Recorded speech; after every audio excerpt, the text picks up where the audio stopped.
Ini SMPS yang ripple-nya tinggi tadi ya. Ini saya rubah di beberapa jalur supaya noise-nya lebih kecil. Ini sudah keadaan menyala. Ini ripple atau noise-nya ya. Ini sudah terbaca sekitar 40 sampai 50 mV peak to peak. Yang sebelumnya tadi sekitar 400 sampai 600 mV peak to peak ripple atau noise-nya.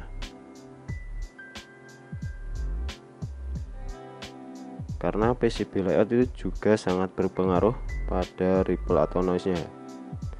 Kalau PCB layoutnya itu asal-asalan, bisa jadi ripple atau noise-nya semakin tinggi. Here we go.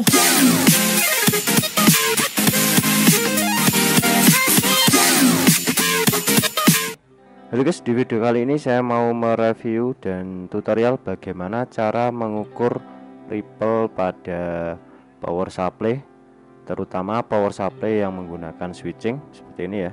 Ini ada beberapa kit SMPS produk lokal ya. Ini SMPS ini digunakan untuk audio. Jadi SMPS yang bagus itu selain dayanya sesuai yang tertera, ripple juga harus kecil untuk digunakan di audio ya. Karena ripple itu mempengaruhi kinerja dari amplifier juga. Untuk ripple SMPS yang digunakan untuk audio itu sebisa mungkin di bawah 100 mV peak to peak itu ya. Nanti kita ukur SMPS ini berapa ripple-nya. Ini ada kit SMPS produknya Silentech.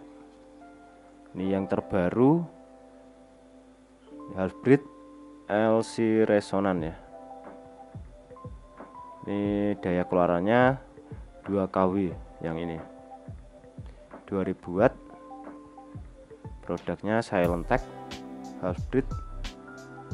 Tegangan keluarannya 90 volt, tapi ini non regulasi ya, jadi tegangannya bisa naik turun. Kalau tegangan AC nya juga naik turun. Dan ini ada produknya dari SG Audio. Ini tegangan keluarannya 90 volt, ini juga Half-Bridge tapi 1500 watt ya.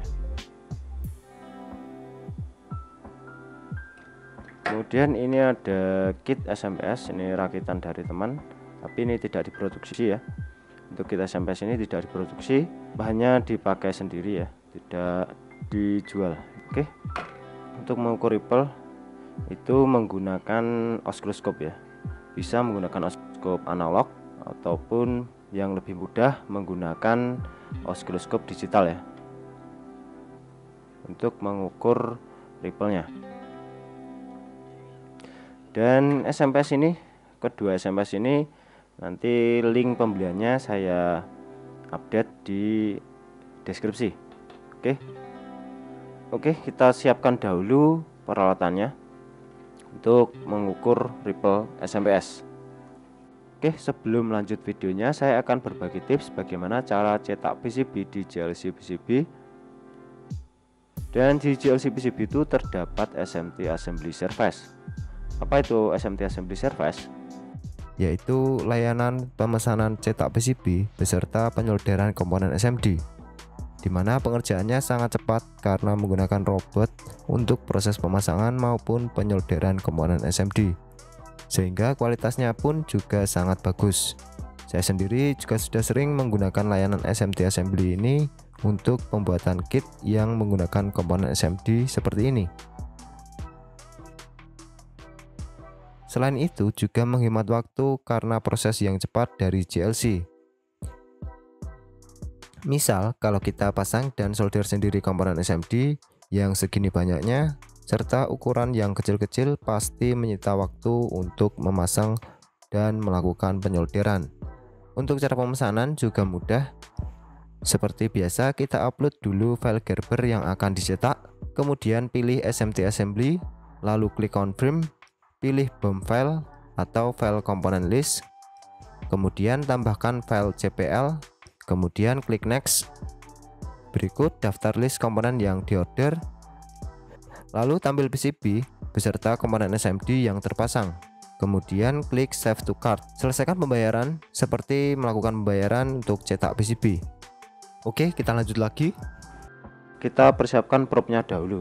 Ini probe oscilloscope 100 MHz ya, atau sama saja. Bisa menggunakan yang 20 MHz juga. Tapi untuk penggunaan alternatornya itu saya sarankan menggunakan dikali 1 ya. Ini ya, saklar alternatornya dikali 1 supaya tidak melewati R yang ada di probe-nya, dan juga ada kapasitor untuk kompensasi probe-nya ya. Jadi kalau kali 1 itu langsung yang diukur langsung masuk ke oscilloscope tanpa pengaturan kompensasi ya. Jadi langsung. Dan untuk probe ground ya, untuk probe groundnya ini bisa langsung menggunakan ground spring ya. Ini ya, cantolan probe atau probe hooknya ini bisa dilepas ya, seperti ini. Dan untuk groundnya bisa menggunakan ground spring atau seperti ini. Ini saya buat sendiri dari kawat tembaga ya. Ini dari kawat tembaga ya. Caranya langsung yang bagian sini itu dikupas untuk mengelilit seperti ini. Ini dililit seperti ini. Nah, kemudian yang ini bisa diberi head shrink seperti ini ya, supaya lebih aman, karena ini adalah ground probe-nya ya. Kenapa tidak menggunakan ground probe yang bawaannya seperti ini dan kabelnya panjang seperti ini? Ini bisa menyebabkan ground loop ya di bagian sini. Jadi groundnya tidak langsung masuk ke oscilloscope. Ini bisa ground loop di sini. Ini bisa menyebabkan noise-nya bisa terbaca juga. Jadi lebih baik menggunakan ground spring seperti ini ya. Nah, ground spring seperti ini. Jadi nanti pengukurannya groundnya lewat sini dan ini probe plusnya. Oke, nanti kita bandingkan juga kalau menggunakan ground probe bawaan oksi dan menggunakan ground spring. Kita lihat perbedaan pengukuran yang dibaca ya. Oke, jadi seperti ini probe-nya. Langsung kita masukkan ke oscilloscope untuk pembacaannya. Kemudian kita pasangkan probe-nya di channel terserah. Tapi untuk channel lainnya itu nggak usah dipasang probe ya. Ini supaya lebih real pengukuran ripple atau noise-nya dari SMPS. Ini sudah terpasang.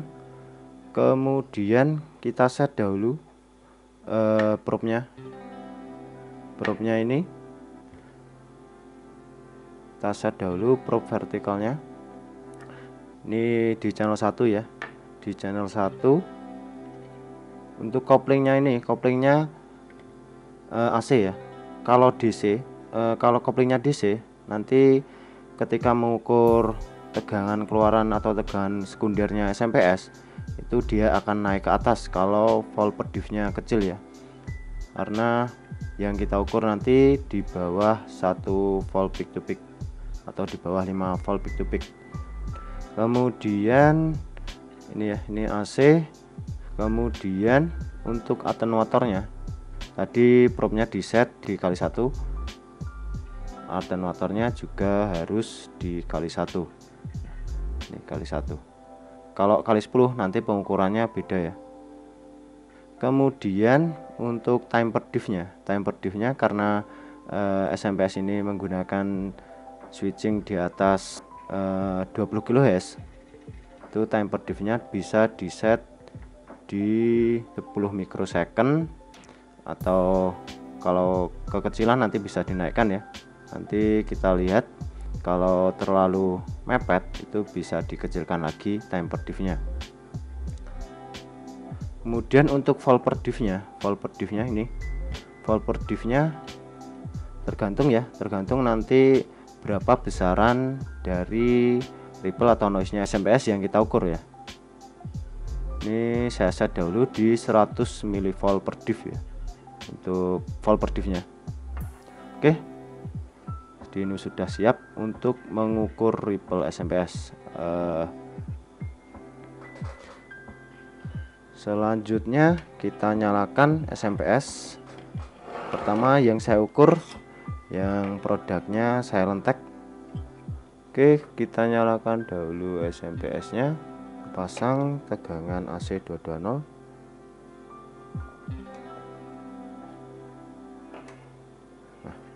Ini sudah keadaan menyala SMPS nya.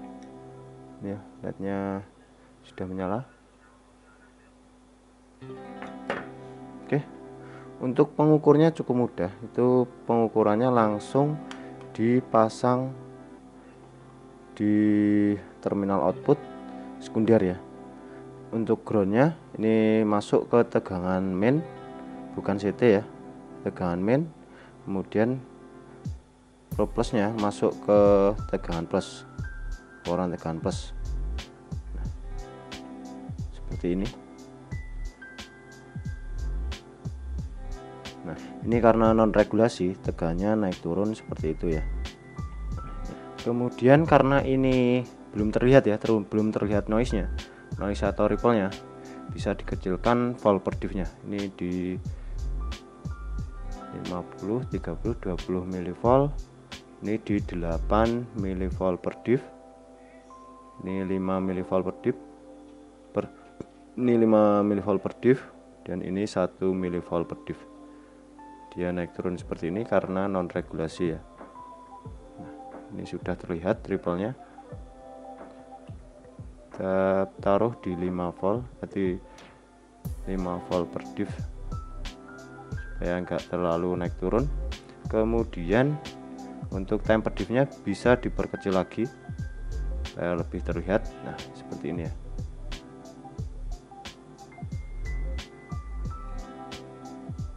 Nah, ini di 1 mV per diff. Di satu kotak ini terbaca 1 mV. Untuk mengukurnya bisa kita pause dahulu. Kalau oscilloscope digital ini bisa di pause dahulu atau diberhentikan. Kalau yang analog itu nggak bisa ya,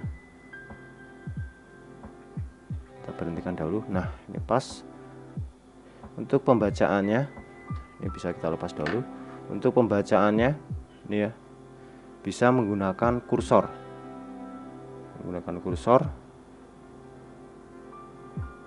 kursor horizontal ya, untuk pembacaan tegangannya. Ini bisa diarahkan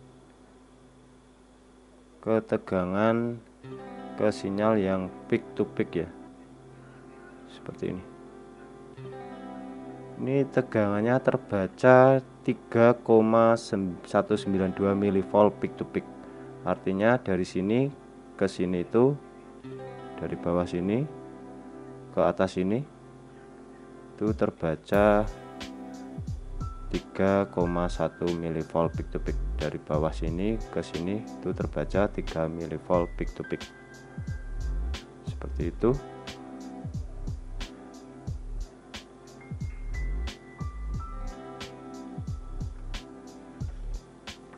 Ini sudah saya lepas. Di ripple SMPS nya ini terbaca 3 mV peak to peak.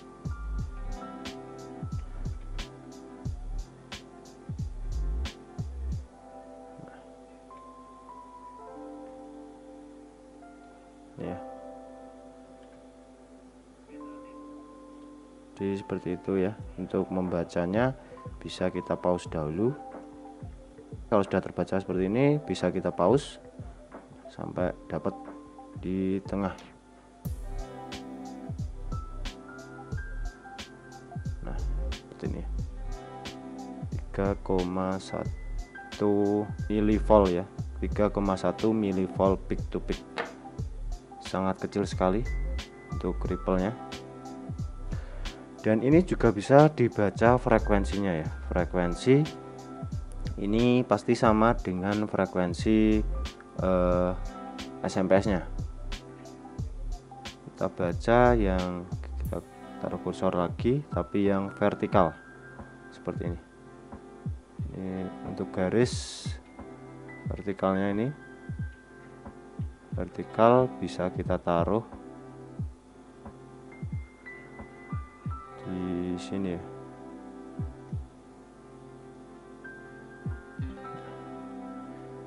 Ini terbaca 71 kHz ya. Ini apakah sama dengan frekuensi SMPS-nya atau speed SMPS-nya? Ini bisa kita taruh saja di trafo ya.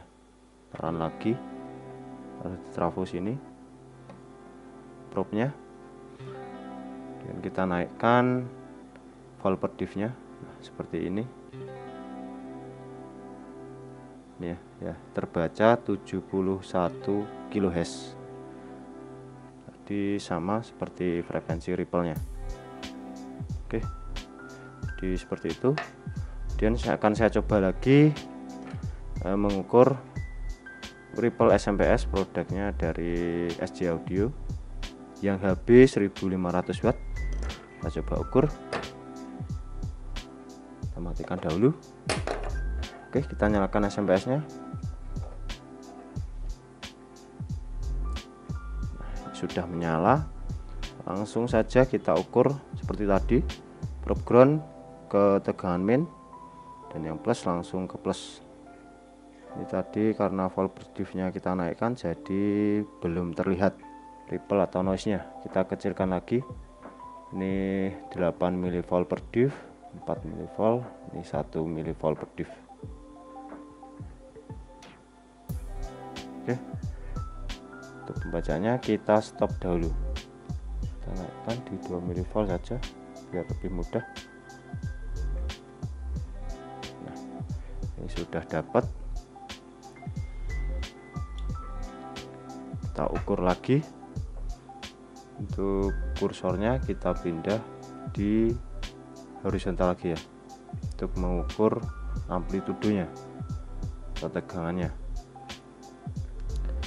Bisa hasilkan volt per diff-nya di 1 mV. Nah, seperti ini.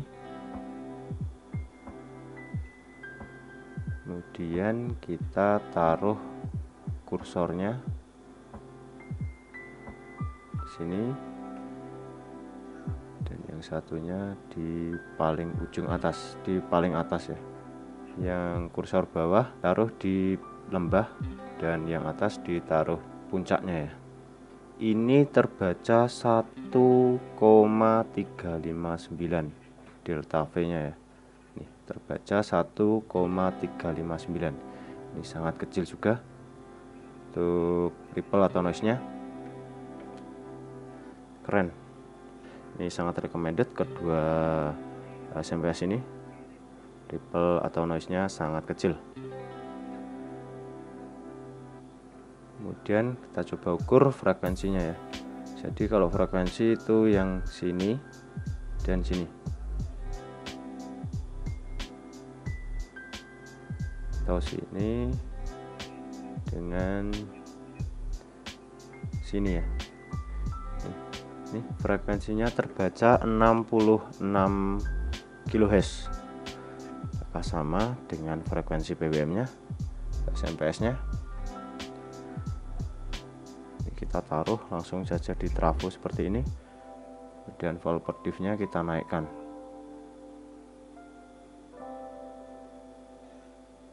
Nah,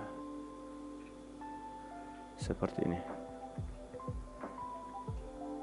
68 kHz ya, hampir sama. Mungkin tadi kursornya kurang pas untuk satu periodenya. Ini terbaca 68,9 kHz ya. Oke, ripple-nya sangat kecil juga. Selanjutnya saya akan tes juga yang ini rakitan dari teman. Ini tidak diproduksi ya, artinya tidak dijual di pasaran, hanya untuk pemakaian pribadi. Kalau yang ini pasang tegangan AC-nya, lanjut kita nyalakan SMPS-nya. Ini sudah terbaca juga ya. Ini frekuensi PWM-nya itu 62 kHz ya. Oke, kita baca ripple-nya. Seperti tadi pasang ke terminal output atau output sekunder ya. Nah, ini ripple atau noise-nya terlihat besar ya.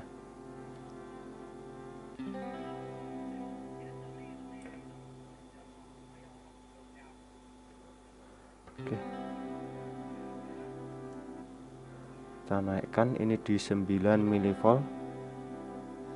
Nah, ini di 20 mV. Ini masih di atas 200 mV peak to peak ya. Nah, kita matikan dulu kursornya. Ini masih menjangkau yang bagian bawah ya. Kita naikkan lagi volt per diff-nya di 100 mV saja.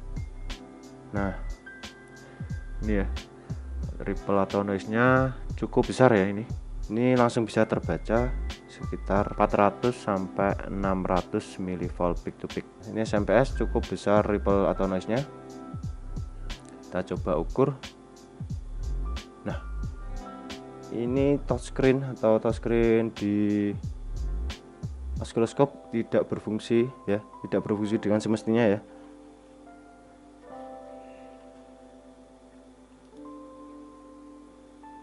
Bisa dilihat. Aduh. Kita pasang lagi ya. Ini tadi saya lepas. Kita pasang lagi di output sekunder probe-nya. Nah, ini sudah terbaca ripple atau noise-nya. Ketika probe saya pasang di SMPS, touchscreen saya nggak bisa berfungsi dengan semestinya ya. Loh, ya kan? Ini nggak bisa berfungsi. Ini kalau keadaan saya pasang, nah tidak bisa berfungsi, dia ngacak ya. Lepas dulu. Kita coba ukur menggunakan kursor. Kita pause. Oke, ini saya lepas ya probe-nya supaya touchscreen-nya berfungsi. Nah, ini kita taruh di puncak dan yang satunya di bawah. Ini terbaca 573 mV peak to peak dan RMS-nya sekitar 39 mV atau di atas 10 mV ya untuk tegangan RMS-nya yang terbaca. Ini termasuk atau kategori ripple yang besar kalau di atas 100 mV peak to peak. Ini terbacanya 500 mV peak to peak. Oke.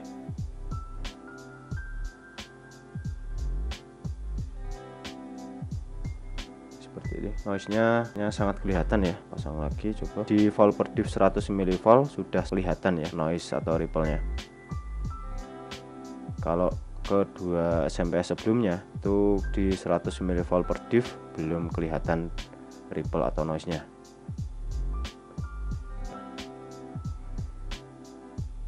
Jadi ripple atau noise ini juga sangat berpengaruh di perangkat audio ya, khususnya di amplifier maupun perangkat audio lainnya.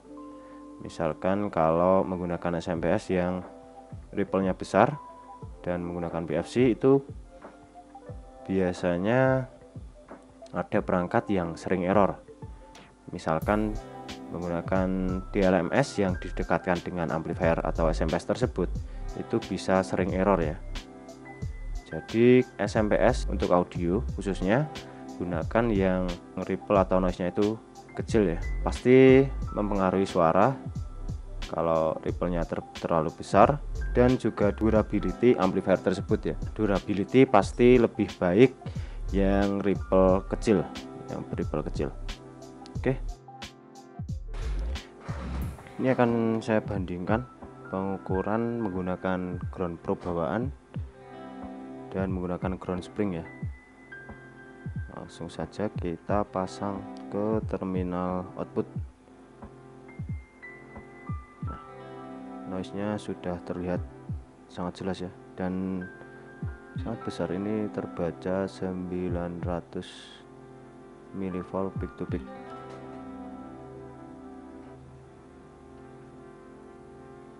Ini terbaca 1,4 volt peak to peak menggunakan ground probe bawaan ya. Ini terbaca 1,5 volt peak to peak.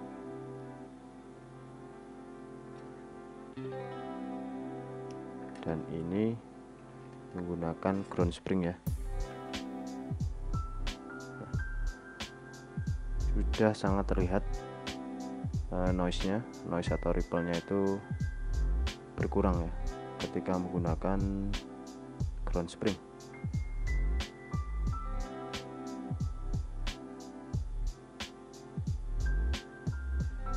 Jadi seperti itu perbandingan menggunakan ground probe bawaan dan ground spring yang langsung groundnya itu langsung masuk ke OSI. Kalau ini ada ground loop, kalau menggunakan ini ya ada ground loop di sini ya, jadi noise atau ripple-nya terlihat besar atau terlihat tinggi. Oke, ini bonus saja, saya akan coba mengukur ripple-nya dari Travolas ya. Kalau teman-teman yang menggunakan Travolas untuk penggunaan audio itu sangat tidak recommended itu ya, itu ripple-nya sangat tinggi. Tapi mungkin berbeda, Travolas akan berbeda juga ripple-nya. Ini terbaca 7, hampir 8 volt peak to peak. RMS nya terbaca 1,5.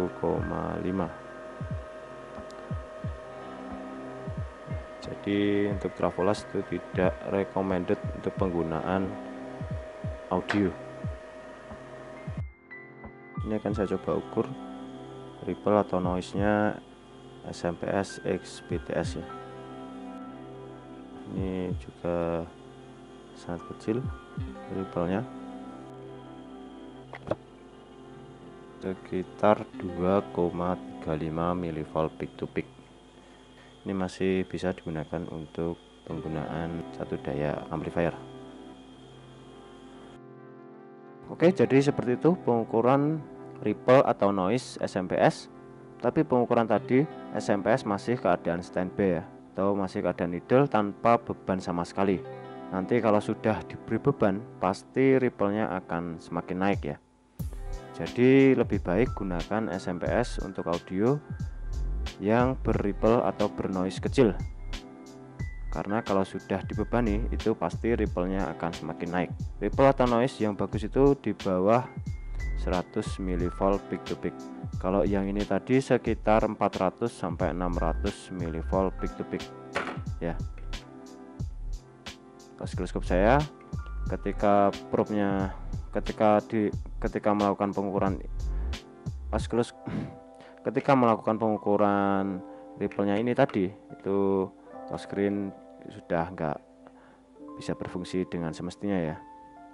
Itu jadi logikanya seperti itu ya. Kalau digunakan di amplifier itu pasti durability-nya akan lebih baik yang berripple kecil, dan suaranya juga pasti akan berpengaruh. Oke, jadi seperti itu cara pengukuran ripple atau noise SMPS. Semoga videonya bermanfaat. Jangan lupa untuk klik like, share, dan subscribe.